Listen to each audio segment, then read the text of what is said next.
Bueno, regresamos aquí en Arriba Corazones y tengo dos grandes invitados y me da mucho gusto hoy que haya tenido la oportunidad de venir al programa en vivo y a todo color, la doctora Pamela Pureco, nuestra doctora endocrinóloga. ¿Cómo estás? Ay, sí, muchas gracias, ya me hiciste sentir mal lo de... ¡Bravo! Eso nos encanta. Pero muchísimas gracias aquí por la invitación, siempre súper feliz de estar con ustedes compartiendo. Bienvenida, gracias por acompañarnos. Jorge Medina, nuestro nutriólogo, ¡ea! Mi Ceci, Y tú feliz, ¿verdad? No, ya te la sabes. Yo feliz de primero estar aquí contigo y más que nada, pues bueno, encontrarme hoy también con la doctora aquí. Oye, esos regalos de vida que para que veas. Te voy a contar algo. Luego la doctora Pamela y yo nos hicimos muy buenos amigos, pero siempre cuando la veo de trabajo, es trabajo. Ah, no, sí. Y sí guardamos esa... Ella es muy profesional, como claro, tú comprenderás hombre, también. Sí, estamos trabajando y pues para la gente, siempre lo hacemos. Siempre. Para la gente siempre. Qué bueno, bienvenidos. Hoy vamos a mezclar la plática, que se me hace muy importante. La doctora Pamela, nuestra doctora endocrinóloga, hoy celebramos, o es más bien el Día Mundial de la Diabetes, que es muy importante, que yo creo que esto nos debe de interesar muchísimo y escuchar todo lo que ustedes pueden darle a conocer a nuestro público, como anteriormente lo hizo el doctor George con el pie diabético. Y yo les comentaba a nuestro público, con la doctora vamos a platicar qué es la diabetes, cuántos tipos de diabetes hay, cómo se presenta, en fin, y hay preguntas, hay participación del público, doctora. Sí, pues el día de hoy es el día en que se conmemora, o más bien se trata de hacer conciencia a nivel mundial de esta enfermedad, que es la diabetes.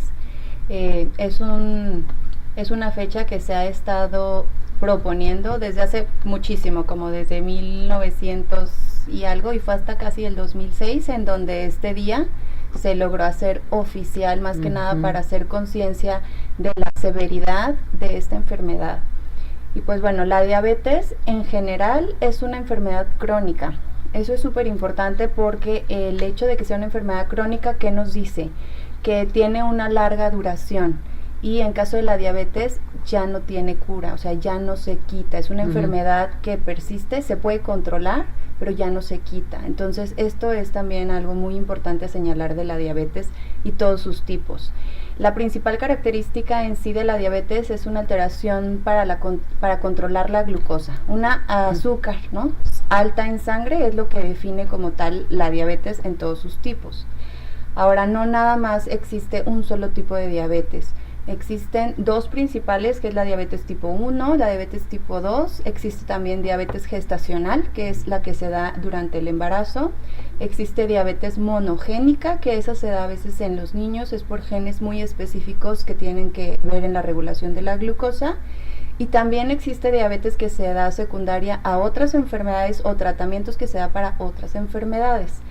Las dos principales, diabetes tipo 1 y 2, que son pues las más comunes, actualmente a nivel mundial la más frecuente es la diabetes tipo 2. La diabetes tipo 2 es una incapacidad para regular la glucosa debido a una falla en el mecanismo de la acción de la insulina. Existe una resistencia para esta hormona, que es la que se encarga de bajar la glucosa o de regular la glucosa.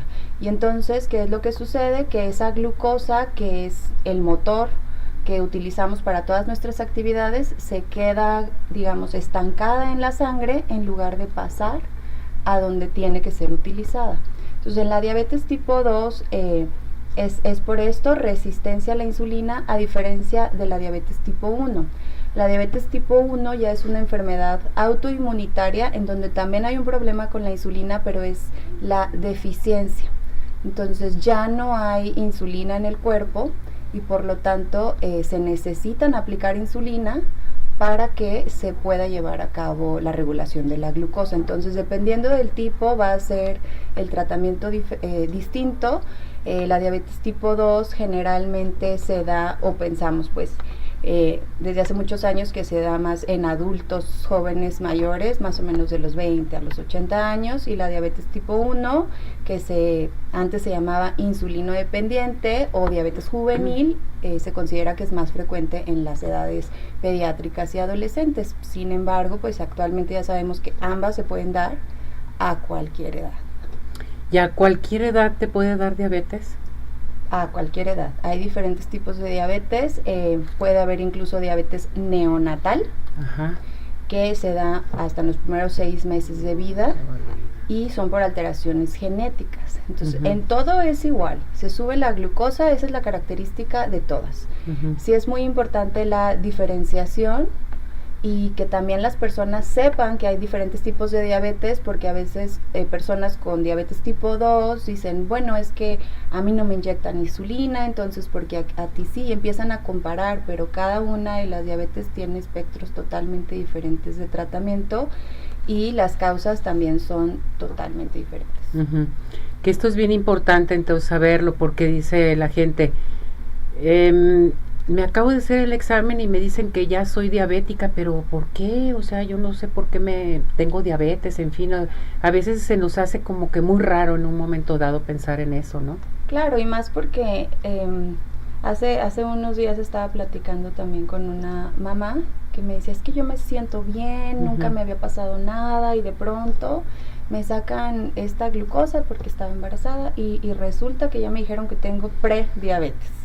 Pero pues yo nunca me he sentido mal, y esto es la gravedad de estas enfermedades que se llaman como enfermedades silenciosas, que durante mucho tiempo pueden dar síntomas muy vagos, me duele la cabeza, tengo un poquito de sed, algo que realmente no nos llama la atención porque puede tener muchas causas, y es hasta cuando se hace la detección que brinca ese número que entonces ya nos llama la atención, o cuando ya tenemos molestias en sí severas, es cuando ya está el diagnóstico definitivo y no está esta parte preventiva.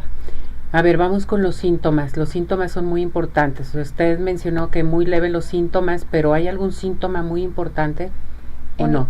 Sí hay síntomas pivote, que es polidipsia, que es mucha sed, poliuria, que es hacer orina frecuentemente, por ejemplo, en los niños que se hagan de pronto pipí en la noche, cuando ya controlaban los esfínteres, o que vayas en la noche y te levantes varias veces a hacer pipí, es poliuria. Y polifagia, que quiere decir mucha hambre. Acabo de comer y tengo mucha hambre, siento ese huequito en el estómago, y son las 3 P's características que nos da la diabetes. ¿Y forzosamente se tienen que presentar esas 3 o una de ellas? Puede ser una sola, pero tengo mucha sed, está haciendo mucho calor, estoy haciendo mucha pipí, es que estuve tomando agua porque tenía mucha sed y entonces estoy tomando más agua y entonces estoy orinando más. O tengo hambre, realmente nadie se cuestiona porque tiene tanta hambre, o sea, exactamente. Por eso es un poquito difícil. De ahí la recomendación que una vez al año nos hagamos revisión general. Entonces aquí lo más importante es, como decimos, una vez al año hacerte tus revisiones. Tiene que incluirse siempre ya en tus exámenes la glucosa, ¿no? Sí, en cualquier, incluso en paquetitos que hacen del laboratorio, incluye glucosa. Glucosa, perfecto. La gente le da mucho miedo. ¿Por qué nos dará tanto miedo saber esto? Yo creo que hay un temor importante para el uso de insulina, pero también para saber que parte de tu salud la has perdido. Entonces, saber que ya es algo que va a ser crónico, que no se quita, porque creo que es algo que toda la gente conoce, que esta es una enfermedad con la que ya se vive. Entonces, como que si no sé, si no veo, prefiero no darme cuenta, pero a la vez pues es muy peligroso. Doctora, pero la diabetes, como dice usted, se puede controlar, o sea, puedes vivir con tu diabetes bien controlada, bien llevada, con la insulina, con los medicamentos, en fin, todo es fácil. Claro, ya ahorita digo que más me gustaría decir que ya estamos cerca de encontrar la cura, desafortunadamente no, pero la lucha persiste, seguimos intentando hacer estudios para encontrar una cura, pero sí, definitivamente una buena educación, un buen seguimiento, y hay cosas que se deben modificar, realmente cambios al estilo de vida, que es algo que todos deberíamos hacer con diabetes o sin diabetes. Exacto. Y las personas pueden llevar una vida normal, hacer sus actividades normales, los niños ir a la escuela, estudiar, trabajar, irse de vacaciones, pero sí es un temor en general esta enfermedad. Pero sí es llevarla a cabo muy bien, bien medicados para poder seguir adelante y sobre todo la alimentación, ¿verdad, Jorge? Que esto implica mucho sobre la alimentación en la diabetes. Así es, mi Ceci. Fíjate que lo que decía la doctora es bien importante conocer los síntomas, pero también hacer caso a qué es lo que estamos comiendo nosotros. Voy a hacer un énfasis un poquito más en diabetes tipo 2, porque luego la gente piensa que puede no sé, presentar un diagnóstico positivo de diabetes, pero a lo mejor por un momento, Ceci, ahorita, ¿no? Lo hemos visto montones de veces, ¿no, doctora? De que la gente dice, es que me asusté, me asaltaron, me dio un gusto, me dio esto, pero eso es un efecto detonante, es un factor detonante realmente. Si nosotros revisamos ya en una persona y vemos sus hábitos alimenticios 5 años atrás, no hacemos ejercicio, no comemos de la mejor manera, tenemos un estilo de vida muy sobresaturado en cuanto a excesos, en cuanto a alimentación, pues bueno, todos esos excesos, ¿no? El estilo de vida, mi Ceci, también tiene muchísimo que ver con todo esto, porque va deteriorando la calidad de vida de las personas. Y a esto si le sumamos que, pues bueno, alguien también ya tiene pues antecedentes de diabetes en casa, también es un factor muy importante. Y la alimentación en el tratamiento juega un papel crucial en todo esto, porque en eso se va a basar siempre. Nosotros no podemos dar un plan de alimentación, yo como nutriólogo, sin la asesoría o las indicaciones de un médico. Necesitamos que la persona tenga ya un diagnóstico como tal. De entrada también sé si nosotros como nutriólogos no podemos diagnosticar diabetes. Por más que yo esté viendo que la persona tiene, no sé, 200 de glucosa en ayuno, que bueno, ya es una glucosa un tanto alterada, ya se diagnostica con 126, ¿ok? Miligramos sobre decilitro en ayuno.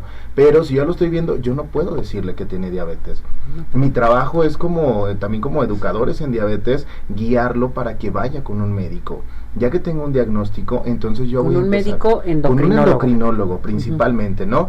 Y pues bueno, ir con ellos, que son los verdaderos encargados de esta situación. Y pues perdón que lo diga, pero lo hemos visto, Ceci, que hay muchos médicos generales, y no es por hablar mal de nadie, pero no saben cómo hacerlo. Les da miedo también hacer las cosas, y entonces por eso derivamos y efectivamente ir con un endocrino, que son los encargados de todo esto. Tienen un conocimiento muchísimo mayor, esa es su especialidad, y entonces ellos son los encargados de hacer todo eso. Ya que lo tenemos, ahora sí yo como nutriólogo, seguir sus indicaciones y en base a eso dar el plan de alimentación a la persona que vive con diabetes. Perfecto. No nada más lo que a mí se me ocurra, yo tengo que seguir las indicaciones del médico, y más si se trabaja en conjunto, se tiene un resultado bien bonito con los pacientes. Doctora, ¿cómo andamos con las estadísticas? ¿Cómo andamos con la diabetes? La diabetes... ¿Todavía somos el primer lugar? A nivel de... Porque dicen que México... Somos primer lugar de obesidad infantil. No, eso. Infantil. Y sí, curiosamente con el incremento de la obesidad, pues también es incremento a nivel mundial de la diabetes. Diabetes tanto tipo 1 como tipo 2. Más o menos alrededor de 550 millones de personas viven con diabetes, pero estamos hablando nada más de Latinoamérica. Ah, caray. Ajá. Entonces sí se pronostica que como para el 2040 se vaya casi hasta 1.000 millones, o sea, es muchísima población a nivel mundial. En algunas partes de América se considera que 1 de cada 4 personas viven con diabetes. Viven con diabetes. Esto tipo 2, sí. En América Latina es 1 de cada 7 personas. Entonces sí estamos hablando de una gran cantidad de personas afectadas, y en la pandemia hubo todavía un incremento mayor. ¿Por qué? Porque también se vio incremento exponencial de la obesidad. Como dijimos, la diabetes tipo 2 es una de las más prevalentes. Entonces, no nada más diabetes tipo 2, sino una entidad que se llama prediabetes.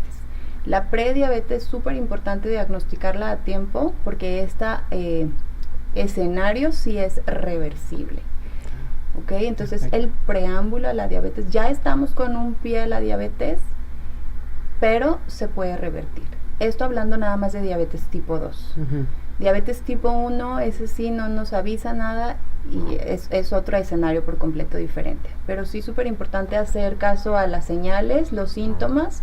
Hay un dato muy característico en la población, que se nos puede oscurecer la parte de atrás del cuello, que se llama acantosis nigricans, que se oscurece a veces los antebrazos, que se oscurecen las ingles, todos los pliegues, y a veces estamos de que es que no se bañó bien, ¿no? Y tállese bien, y no, es acantosis es que nigricans. se asoleó. Entonces, La población, pues somos una tez morena, pero es muy llamativa que atrás del cuello, si bien a lo mejor no muy oscuro, pero es una piel más gruesa. Correcto. Entonces, esto es un dato y creo que es el único dato que nos da que pudiera ser ya ahí una prediabetes y hay que hacerle caso. Doctora, ¿por qué se eleva la glucosa? O sea, cuando dicen, no, es que tuve una preocupación, ¿el estrés te puede afectar en esto? La ansiedad, la angustia, como ustedes mencionaron en la pandemia, posiblemente todo esto se elevó también en la pandemia, o que no nos habíamos dado cuenta en un momento dado, la alimentación también, pues. Bueno, la alimentación sí es algo que sube la glucosa, principalmente, ¿qué es lo que lo sube? Cuando ya no hay una regulación. Nuestro cuerpo es muy sabio. Entonces, si se empieza a cargar de glucosa, empiezo a tener excesos, va a haber una carga de glucosa en mi cuerpo, pero mi cuerpo, si está sano, lo va a compensar. Llega un momento en que esta compensación se sale, o sea, ya no puedo yo más contener esta regulación de la glucosa y es cuando viene la diabetes. Ahora, el mito que hay de que me dio un susto y me dio diabetes, que por el susto se llegue al diagnóstico, pues no, pero tiene un trasfondo sí muy cierto. La elevación del cortisol, que es una de las hormonas del estrés, hace que se suba la glucosa. Entonces, a veces en este tipo de situaciones da la casualidad que esto fue como un detonante, como dice Jorge. O sea, tuve un susto muy importante, se elevó mi cortisol y eso hizo que todavía se me elevara más la glucosa. ¿Sale? Pero en sí que eso cause la diabetes, pues no. Y vamos a participación del público hoy hablando de la diabetes. Miranda Salinas la manda a saludar y dice, ¿cuáles son los principales síntomas previos al diagnóstico? A ver si los puede volver a dar, por favor. Sí, de acuerdo. Como lo mencionábamos hace un rato, los principales síntomas son mucha sed, mucha hambre y mucha orina muy frecuente. Poliuria, polidipsia, polifagia. Cansancio también puede ser uno de los síntomas frecuentes. Bien, Samantha Martínez dice, ¿cuáles son los tratamientos para la diabetes? ¿Son costosos? ¿O depende de? Depende del tipo de diabetes. Aquí Jorge no me dejará mentir, para la diabetes tipo 2 sonará muy simple, pero hay diabetes tipo 2 que se controla con dieta y ejercicio, sin medicamentos. Medicamentos para diabetes tipo 2 existen nada más que se llama monofármacos, que es una pastillita, y polifarmacia, que incluye varios fármacos, varias combinaciones. Ya ahorita hay unos muy novedosos que también ayudan a la pérdida de peso. Entonces va desde la metformina, que es uno de los medicamentos iniciales muy económico, dieta de ejercicio que sale pues gratis, ¿no? Hasta medicamentos sí de elevado costo. Y hablando de la diabetes tipo 1, principalmente insulinas, hay insulinas muy básicas que están alrededor, el frasco a lo mejor de 350 hasta plumas que costarán alrededor de 1,200 pesos. Bien, Isaías Lugo Marín dice, ¿cuáles son los análisis que determinan si alguien padece de diabetes? Doctora, ¿por qué? Doctora. Ok, el principal es una glucosa en ayuno. Normalmente la glucosa debería estar abajo de 100. Arriba de 126 es el diagnóstico de diabetes, entre 100 y 126. ¿Entre 100 y 126? Prediabetes, más de 126 diabetes. Entonces lo que queremos es que una glucosa así en ayuno, abajo de 100. También existe otro que se llama hemoglobina glucosilada. Este nos habla del promedio en el que han estado las glucosas en los pasados 3 meses por la vida de la célula de la sangre, y esa tiene que estar abajo de 6.5. 6.5. Arriba de esto también es diagnóstico de diabetes, o también se utiliza la curva de tolerancia oral a la glucosa, que es una prueba que se toma una muestra de sangre, les dan una carga de glucosa cuantificada y se vuelve a checar la glucosa a las 2 horas, dependiendo del tipo de curva que se haga. Es muy similar a la que se hace durante el embarazo para diabetes gestacional, y la glucosa a las 2 horas después de una carga de glucosa tendría que estar abajo de 200. Arriba de 140 ya se considera también prediabetes o intolerancia a los hidratos de carbono. Y si estoy así de pronto, que me encuentran en la plaza y encuentro que alguien está tomando la glucosa, que a veces sucede, una determinación al azar de glucosa arriba de 200 también es diagnóstico de diabetes. Es diagnóstico. Perfecto. Jorge, Azucena Rubio Hernández, ¿es correcto que alguien que padece diabetes consuma pequeñas cantidades de azúcar? Fíjate, Ceci, que bueno, para ningún tipo de persona el azúcar como tal está dentro de un plan de alimentación, ¿ok? No vamos a decir que la dejen, o que si una persona vive con diabetes que saquen todo el azúcar de su casa. No, el azúcar nos puede funcionar en algún momento si la persona tiene una hipoglucemia como tal, pero si queremos algo dulcecito, pues preferir algunas cosas mucho más saludables, como una fruta, a lo mejor, no sé, prepararla de una manera rica como un postrecito, podría ser, incluirlas en los snacks, pero como tal el azúcar, mi Ceci, yo sí les diría que si la podemos evitar al máximo, solo dejarla para hipoglucemias sería lo mejor, y no nada más el azúcar como tal, juguitos, no sé, algo que nos pueda funcionar también para elevar la glucosa en ese momento. Bien, Araceli Aro dice, ¿cuál es el alimento que los diabéticos deben de evitar? Pues fíjate que no hay ninguno prohibido, no, definitivamente no, mi Ceci, más que nada, no hay alimentos prohibidos, sino porciones permitidas. Exactamente, eso es bien importante, ¿verdad, sí, doctora? A mí esas preguntas son preguntas de diario, y me encanta siempre Jorge cómo las contesta, pero es algo que tenemos mucho miedo, ¿no? Porque las personas, se hace diagnóstico, tiene diabetes, ya no va a poder comer nada de azúcar, y realmente estamos pues en un error, porque dependemos del azúcar para vivir. Lo único es el tipo de azúcar. Azúcar simple, visible, pues probablemente no va a ser recomendada para nadie, o sea, viva con diabetes o no. Pero el azúcar está en una manzana, en un plátano, en todos los alimentos que contengan carbohidratos, las verduras, contienen azúcar. Entonces, decir que ya no va a comer azúcar, pues definitivamente no. Es como dice Jorge, el tipo, la cantidad, la porción, pero eso es algo, cuando doy un diagnóstico de diabetes, que se ponen a veces a llorar, que es normal. ¿Qué fue lo que más te preocupó? Que ya no voy a poder comer azúcar. Y entonces les digo, pues no, sí vas a poder comer, pero vamos a aprender cuál y cuánto. Y ahí entra Jorge a hacerme segunda. Siempre, Jorge siempre ha dicho, todo diabético puede comer de todo, pero con ciertas porciones nada más, ¿verdad, Jorge? Exacto, mi Ceci. También la educación en cuanto a la alimentación, la educación también en el tratamiento farmacológico es fundamental y es básico. La gente, pues bueno, no sabe cómo llenar una jeringa de insulina, no sabe cómo hacer las combinaciones de los alimentos, no saben, Ceci, cómo checarse la glucosa. Y ahí es en donde entramos nosotros. Digo, tienen gente, conozco a algunos pacientes de la doctora Pamela, y realmente los tiene bien chiqueados, y eso está bien padre, pues bueno, porque hay gente que busca ese espacio, ¿no? Buscan sentirse como acogidos, arropados, y precisamente eso es lo que se busca también. Son personas con un diagnóstico distinto, no es una sentencia de que ya se les va a acabar las horas ni nada, o sea, simplemente hacer las cosas de una manera distinta para poder disfrutar, mi Ceci, de lo que la vida tiene para ellos. Eso es bien importante, aprender a todo esto, acudir con su médico endocrinólogo también, porque siempre tienen que llevar una asesoría totalmente para sentirte bien y estar bien, ¿no? Yo creo que es lo principal, que las personas se acerquen a recibir atención con personas capacitadas, educadores en diabetes que sepan del tema, porque pueden ser médicos muy buenos, pero si no conocen esta parte del tema, van a poner a sufrir a estas personas que tienen este diagnóstico, cuando no debe ser así. Entonces debe ser algo sobrellevable con su estilo de vida, con el que llevaban previamente, y como combinar qué es lo que a mí me gusta hacer y que esto no resulte un impedimento. Perfecto, muy bien. Pamela, vamos a dar tu número telefónico por si nuestro público quiere platicar contigo, desean algo en especial. ¿A qué teléfono se pueden comunicar? ¿Al 33? Al 3329 02 30 13. Ahí que digan, lo vi, lo escuché en Arriba Corazones, quiero una consulta con la doctora. Claro que sí. Perfecto. Jorge, tu número telefónico, mi muñeco. Claro que sí, mi Ceci, el 33 11 54 20 88. Porque todo va de la mano y es multidisciplinario, ¿verdad, doctora? Claro que y Jorge, aquí tenemos que ir con nuestro endocrinólogo, con nuestro nutriólogo, todo de la mano para seguir adelante y llevar a cabo la diabetes. Que la diabetes no te domine, tú domina a la diabetes. Exacto. Que eso es bien importante, no hay que dejarse. Gracias, mis muñecos. Encantado. Que les vaya muy bien. Nos vamos, nos despedimos. Gracias a todo nuestro hermoso público. Hasta mañana. Buen provecho. Vámonos.